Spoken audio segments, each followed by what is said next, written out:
انسانوں کی اکثریت تو ان پر مشتمل ہے جو بے حس ہوتے ہیں اور غبی ہوتے ہیں. جو ہو جائے ڈھیٹ انسان، کسی چیز کی کوئی خاص، بس اپنی فکر ہے، اپنے بطن اور فرج کے تقاضے ہیں، مال جمع کرنا ہے، اس سے آگے کوئی اور فکر نہیں، کوئی سوچ نہیں، کوئی احساسات نہیں. کسی کے دل پر کیا بیت رہی ہے ہمیں کیا، وہ جانے. کوئی بھوکا ہے ہمیں کیا، ہم کسی کے ذمہ دار تو نہیں. لا ابالی، جیسے آ چکا ہے پچھلی صورت میں، من بخل واستغنی استغنا. ان لوگوں کو چھوڑ دیجئے تو ایک اقلیت انسانوں کی ایسی ہوتی ہے جن کے لیے میں دو لفظ اب استعمال کر رہا ہوں، ذہین اور حساس. ذہین اور حساس لوگوں میں قبض اور بسط کی کیفیت، یہ مختلف سائیکلز ہیں جو آتی رہتی ہیں. کبھی طبیعت میں پشمردگی ہے، دل بجھا ہوا سا ہے، کچھ نا امیدی سی ہے، خود اپنے اوپر اعتماد کی کمی محسوس ہو رہی ہے، مجھ میں صلاحیت نہیں ہے، میں کچھ نہیں کر سکتا. اب تک جو کچھ کیا بھی ہے، امنگ بھی ہے، امید بھی ہے، روشن پہلو نظر آ رہے ہیں. قبض کی کیفیت میں تاریک پہلو نظر آتے ہیں، مایوسی کے پہلو نظر آتے ہیں، پیسیمزم کی کیفیت. اور یہ جو بسط کی کیفیت ہے، اس میں روشن پہلو. دیکھو یہ بھی تو ہے نا، آخر یہ بھی تو ہوا ہے، اور بھی ہو سکتا ہے. آخر اب تک میں نے یہ کام بھی تو کر لیا، آگے بھی مشکل آسان ہو سکتی ہے. یہ دو کیفیات ہیں قبض اور بسط کی، جن کو کہ صوفیاء کرام نے یہ اصطلاحات، یہ عنوان دیے، قبض اور بسط.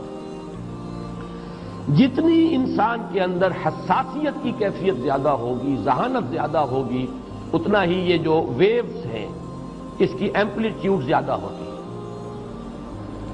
کم ذہین انسان ہے، کم حساس ہے، آئیں گے تو صحیح ہے، لیکن یہ کہ وہ ویو جو ہے اس کا ایمپلیٹیوڈ جو ہے اس کے اندر اوپر اور نیچے کی کیفیت زیادہ نہیں ہوگی. لیکن جتنا یہ معاملہ بڑھتا ہے، یہ جو ویو ہے اس کے ایمپلیٹیوڈ بڑھتا چلا جاتا ہے.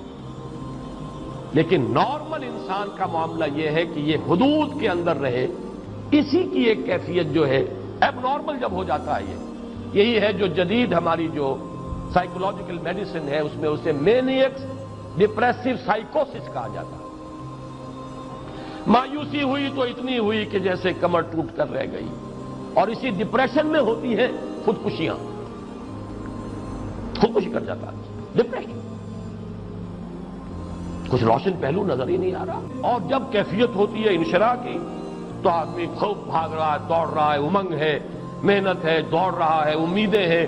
اب ہر چیز کا روشن پہلو نظر آ رہا ہے. عجیب ہے یہ. اصل میں مجھے کچھ تجربہ بھی ہوا ہے، ہمارے خاندان میں بھی یہ مرض موجود رہا. میرے والد مرحوم کافی طویل عرصے اس مینیک ڈپریسو سائیکوسس کے مریض رہے. کچھ ہوتا ہے یہ معاملہ. ویسے بھی شاید ہمارا خاندان جو ہے اس کیٹیگری میں آتا ہے جس میں ذہانت نسبتاً کچھ زیادہ ہے، حساسیت بھی نسبتاً کچھ زیادہ ہے. یہ دوسری بات ہے کہ کوئی شخص جو ہے یہ فلسفے کے طور پر اختیار کر لے کہ اپنے آپ کو ڈھیٹ بنا لینا ہے، یہ فلسفہ بھی بن سکتا ہے. لیکن یہ ہے کہ اگر آدمی چھوڑ دے اپنی طبیعت کو تو یہ دونوں کیفیات آتی ہیں. انہی کیفیات میں اگر یہ جو اپورڈ اینڈ ڈاؤنورڈ موومنٹ ہے یہ ایک حد سے نکل جائے تو یہ بیماری ہے مینیک سائیکوسس، مینیک ڈپریسو سائیکوسس. اس میں جب آدمی ہوتا ہے وہ اپر کیفیت میں تو اس کے اندر بڑی عظیمت ہے، روشنی ہے، امید ہے، لوگوں سے گفتگو کر رہا ہے، حق بول رہا ہے، خوب جو ہے محفل کے اندر.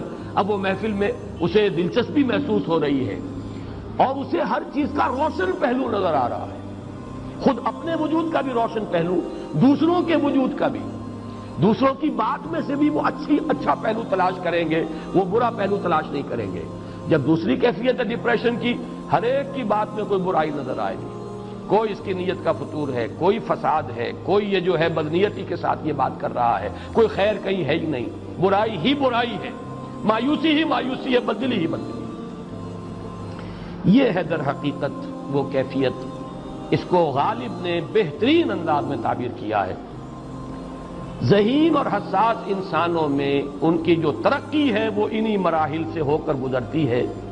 ہر قبض کے بعد جب بسط آتا ہے تو آگے ترقی ہوتی ہے. جس کو آپ کہتے ہیں بائی لیپس اینڈ باؤنس، آدمی جو ہے چھلانگ لگاتا ہے، گویا کہ ایک درجہ جو پہلے تھا اس سے آگے درجہ انسان کا جو ہے اس سے بلندر پوزیشن پر انسان پہنچتا ہے۔ ہر قبض کے بعد جو نیا بست آتا ہے وہ ایک نئی کیفیت، نئی شان، نئی بلندی، نئی رفعت لے کر آتا ہے۔ اس کو غالب نے تعبیر کیا ہے بہت خوبصورت انداز میں، رکتی ہے میری طبع تو ہوتی ہے رواں اور۔ یہ ہے وہ معاملہ جو ان آیات مبارکہ کے پس منظر میں ہے۔ اسی لیے اب میں آپ کو اس کا حوالہ دے رہا ہوں، تفسیر مظہری میں قاضی ثناء اللہ پانی پتی رحمت اللہ علیہ نے بہت عمدہ بات فرمائی ہے کہ حالت قبض اگر کسی شخص پر طاری ہو تو اس حال میں اکسیر کا درجہ رکھتی ہے یہ سورہ مبارکہ، اس لیے کہ یہ نازل ہوئی ہے محمد الرسول اللہ صلی اللہ علیہ وسلم پر اسی حالت قبض میں۔ اس میں اب اللہ تعالیٰ فرما رہے ہیں والضحیٰ، قسم ہے دن کے دھوپ چڑھنے کے وقت کی، واللیل اذا سجا، اور قسم ہے رات کی جبکہ وہ چھا جائے یا ساکن ہو جائے، سجا کے دونوں معنی سکون۔ ما ودعک ربک وما قلی، آپ کے رب نے آپ کو رخصت نہیں کیا ہے، نہ ہی وہ آپ سے ناراض ہوا ہے۔ وللآخرۃ خیر لک من الاولی، اور اس کے بعد جو وقت آئے گا اس قبض کے بعد وہ پہلی سے بھی بہتر ہوگا۔ وَلَسَوْفَ يُعْطِيكَ رَبُّكَ فَتَرْضَىٰ، ان قریب آپ کا رب آپ کو اتنا کچھ دے گا، اتنا کچھ دے گا، آپ کی محنتوں کے وہ نتائج سامنے آئیں گے کہ آپ راضی ہو جائیں گے۔ الم یجدک یتیما فآویٰ، کیا اس نے اے محمد آپ کو نہ پایا کہ آپ یتیم تھے پھر پناہ دی، آپ کے لیے بندوبست کیا۔ ووجدک ضالا فہدیٰ، اور پھر جب آپ شعور کی پختگی کو پہنچے اور غور و فکر کا مرحلہ آیا، حقائق میں انسان کو سوچ بچار کا مرحلہ آیا اور آپ کو دیکھا کہ آپ تلاش حقیقت میں سرگرداں ہیں تو ہدایت دی۔ وَوَجَدَكَ عَائِلًا فَأَغْنَىٰ، اور پایا آپ کو تنگ دست تو غنی کر دیا۔ فَأَمَّا الْيَتِيمَ فَلَا تَقْهَرْ، ہم نے آپ کو یتیم پایا، پناہ دی، اب آپ بھی یتیم کی سرپرستی کیجئے، کسی یتیم کو اس کے اوپر کوئی جبر نہ ہو، سختی نہ ہو۔ وَأَمَّا السَّائِلَ فَلَا تَنْهَرْ، اور آپ جبکہ تلاش حقیقت میں سرگرداں تھے تو ہم نے آپ کو ہدایت دی، اسی طریقے سے اب آپ کو بھی کوئی شخص سائل بن کر آپ کے پاس آئے سوال کرے اسے جھڑکنا نہیں ہے۔ وَأَمَّا بِنِعْمَةِ رَبِّكَ فَحَدِّثْ، اور جو ہدایت تمہیں دی ہے ہم نے اب اسے عام کرو، یہ نعمت ہے، آپ کے رب کا انعام ہے، یہ ہدایت جو آپ کو عطا ہوئی ہے اس کو بیان کرو۔